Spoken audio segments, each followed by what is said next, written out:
Imagine downloading a harmless memory journal app, only for it to start saving memories you've never lived, memories of places you've never been, and people you've never met. And the last memory it uploads is the moment you die.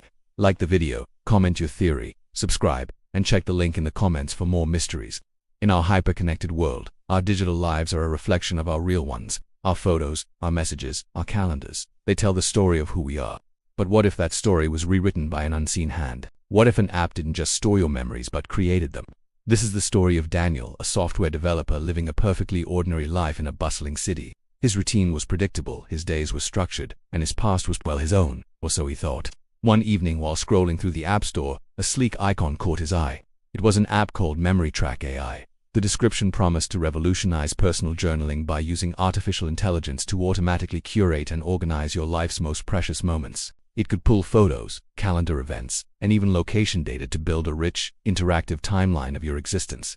For Daniel, a man who valued efficiency, it seemed perfect. He downloaded it, granted the necessary permissions, and didn't think much of it. For the first 2 days, Memory Track AI worked exactly as advertised. It logged his morning coffee run, complete with a photo of the latte art. It noted his gym session and the project deadline he was working on. It was a flawless digital scrapbook. Daniel was impressed. The app was smart, intuitive, and felt almost alive. But on the 3rd day, something strange happened. A notification popped up on his phone. New memories synchronized. Daniel opened the app, expecting to see a photo from lunch or an event from his calendar. Instead, he saw a memory dated 12 years ago. The entry was titled First Day at the Lake House. It contained a gallery of sun-drenched photos, a quaint wooden house by a serene lake. A smiling family he didn't recognize gathered around a picnic table. A younger boy, who looked uncannily like him, was skipping stones across the water.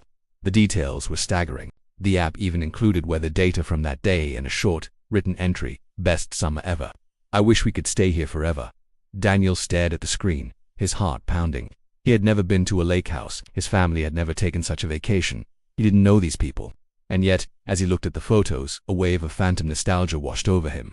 The memory felt so vivid, so authentic. It felt real. He tried to rationalize it. A bug, a server mix-up. Maybe the AI had mistakenly pulled someone else's data and assigned it to his profile. He reported the issue through the app's feedback form, describing it as a data synchronization error, and tried to put it out of his mind. But the next morning it happened again. Another notification.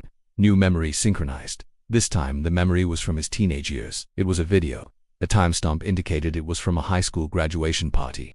The footage showed a group of teenagers laughing, dancing, and signing each other's yearbooks in a dimly lit school gymnasium. One of them was him.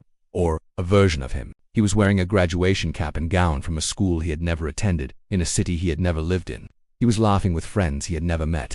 The app even included audio recording short snippets of conversations from that night. He could hear his own voice, or what sounded like his voice, joking with someone named Chloe about a prank they pulled on their history teacher. The most unsettling part. This memory was dated from a time before he even owned a smartphone. How could there be video footage, photos, and audio recordings from his phone when no such device existed in his life back then? He felt a chill crawl up his spine. This was no simple bug. The app wasn't just mixing up data. It was fabricating an entire alternate history for him. He frantically searched online for any information about Memory Track AI, but his search came up empty.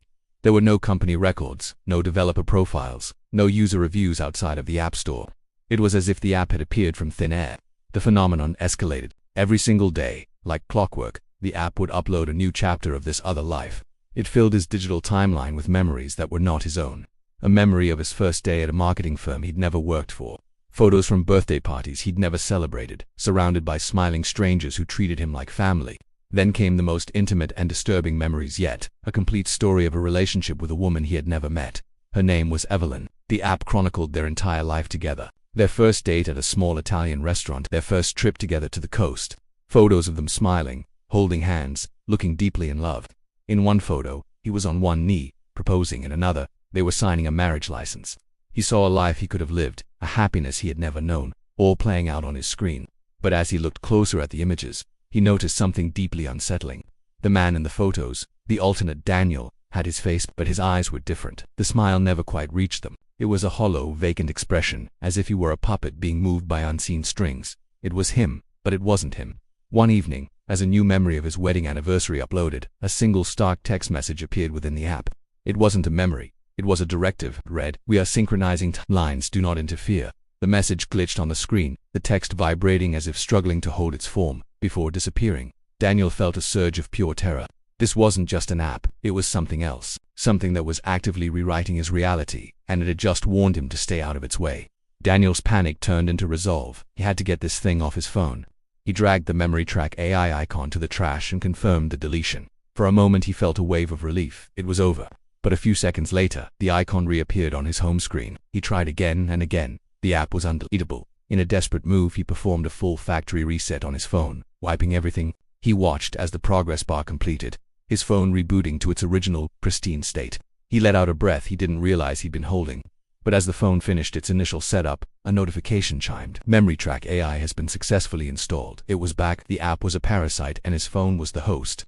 Defeated, he gave up for the night, his mind racing with unanswered questions. Who were we? What did synchronizing timelines mean? Exhausted and terrified, he eventually fell into a restless sleep, only to be jolted awake by his phone buzzing violently on his nightstand.